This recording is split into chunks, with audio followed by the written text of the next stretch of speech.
अस्सलामुअलैकुम।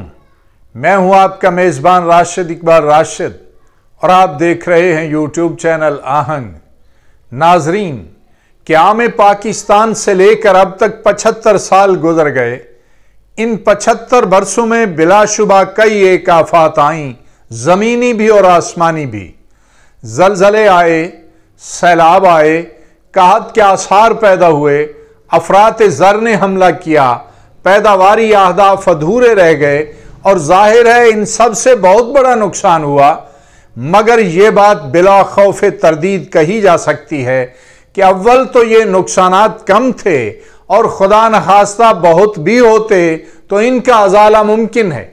मगर सबसे ज़्यादा नुकसान मुल्क और अहले मुल्क को नस्ली, लिसानी, इलाकाई और फिरका वराना कशमकश और तर्ज सियासत से पहुंचा, जिसका अजाला बदकिस्मती से नहीं हो रहा।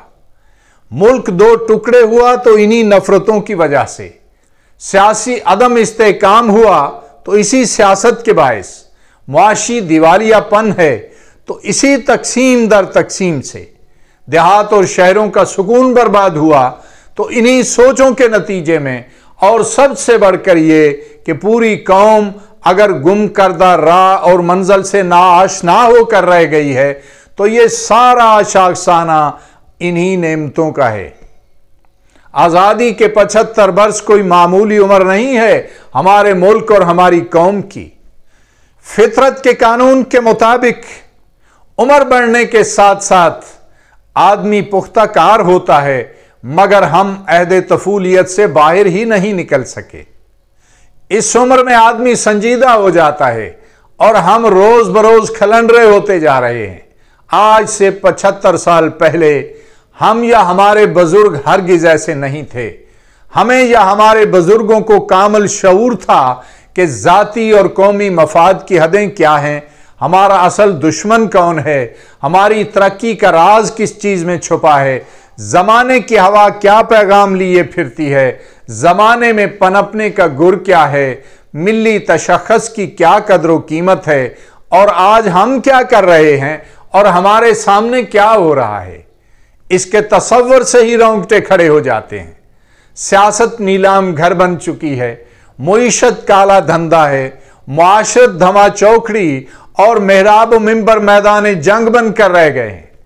हमारे पास अगर कोई चीज सुकून का सबब है तो वो माजी की याद है, जब हम एक कौम थे, सिंधी, पंजाबी, महाजर, पठान की चिचड़ियों से आजाद थे।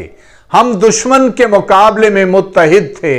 हमारे अंदर कोई मीर जाफर और मीर सादक राह नहीं पा सकता था। हम अपनी आजादी, इस्तकलाल और तशख़्ख़ुस के अलंबरदार थे। हम एक दूसरे को देखकर खुश होते और जीते थे।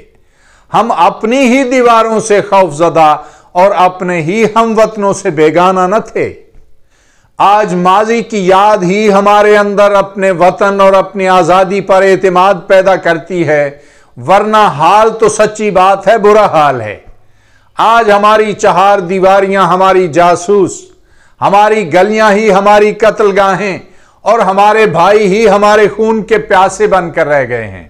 आज हम फिर से माजी की फिजा पैदा करके अपनी जान और नामूस का तहफ़्फ़ुज़ कर सकते हैं और अपने मुल्क और उसकी आज़ादी को बचा सकते हैं, अपने तशख़्ख़ुस और अपने नज़रिया हयात को बाकी और कायम रख सकते हैं।